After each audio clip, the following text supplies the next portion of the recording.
I'm 78 years old. That number still surprises me when I say it out loud. It feels heavy in my mouth, like a truth I avoided for most of my life. When you're young, age is just a distant idea, something that happens to other people. But one day you wake up, your hands look older than you remember, your knees hurt for no clear reason, and you realize you've crossed into the final chapter without noticing when the page is turned. If I could describe my biggest regret in one sentence, it would be this: I thought I had more time. I didn't. And if you're listening to this in your 20s or 30s or even your 40s, I want you to stay with me. Not because my life was special. It wasn't, but because it was ordinary. And that's exactly why this could be you. When I was young, I was certain I understood life. I grew up in a small house with thin walls and a loud kitchen. My parents worked hard. They didn't talk much about feelings, but they showed love in quiet ways. Food on the table, shoes that fit, a roof that didn't leak. They warned me about slowing down, about appreciating people while they were still around.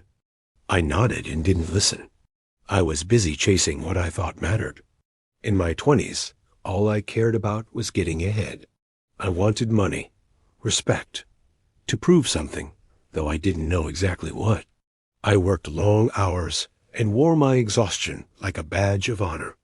I skipped family dinners because of important meetings. I told my girlfriend I'd make it up to her later. I told myself sacrifices were temporary. Later became my favorite word.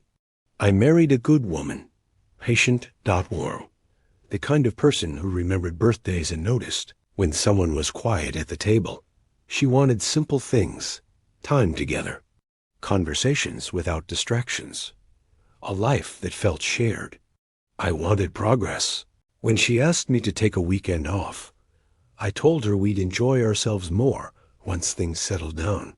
When my kids were born, I promised myself I'd slow down once they were older and could really remember things. When my body started sending warning signs, I ignored them. There was always another deadline, another deal, another reason to push rest to tomorrow. The truth is, I was addicted to feeling important.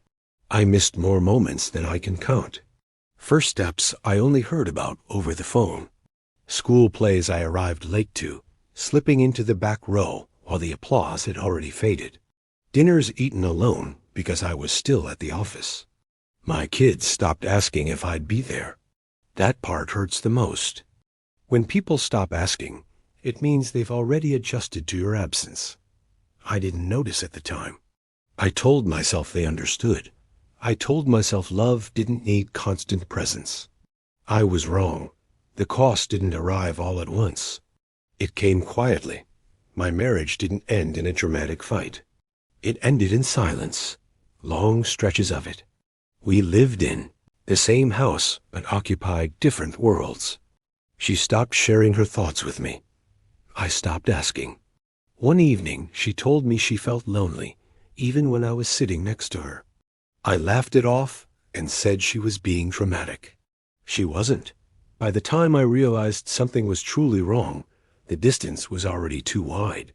We tried counseling, but my heart wasn't fully there. I still believed work was temporary and everything else would wait. Eventually, she left. I remember standing in the doorway watching her pack. Not crying, just tired. I told myself it was unfortunate but necessary, that I'd finally have time to focus, that maybe this was the price of success. That lie stayed with me for years. My kids grew up faster than I expected. They became adults with lives of their own. We spoke on holidays. Sometimes I didn't know their fears, their dreams, their favorite songs. When they stopped coming to me for advice, I told myself it was normal. I didn't admit that I had trained them not to rely on me. Work eventually slowed down. It always does. Younger people came in, hungrier, faster, willing to stay late. One day I realized I was no longer essential. I retired with a handshake and a polite speech. That was it. No parade, no sense of completion. Just an empty calendar. The house was too quiet. My phone didn't ring much. I tried to fill the days with distractions. Television, news, old routines. But silence has a way of bringing memories to the surface, whether you invite them or not. The realization didn't come during a dramatic event. It came one afternoon while I was sitting alone at the kitchen table. Sunlight came through the window, landing on a scratch in the wood that had been there for decades.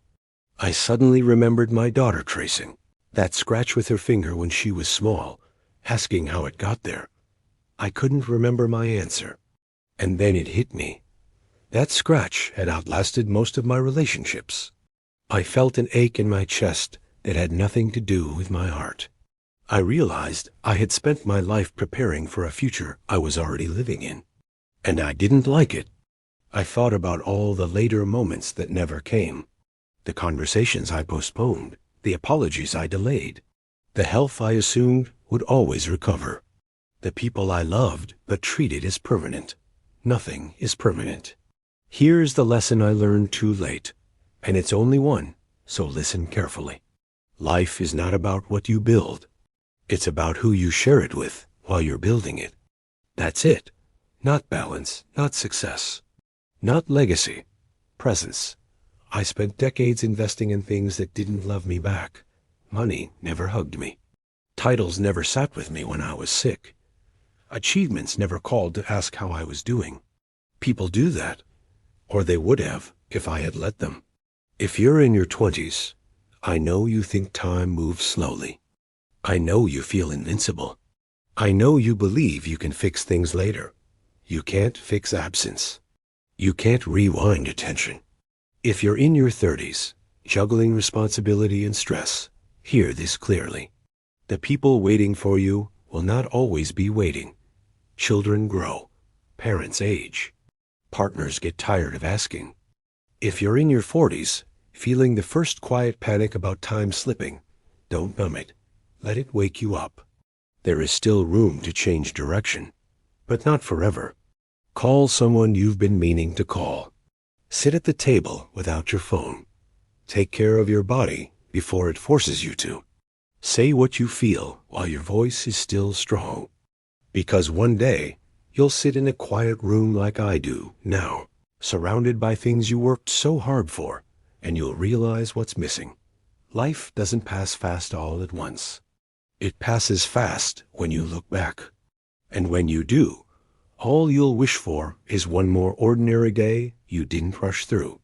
Don't make my mistakes.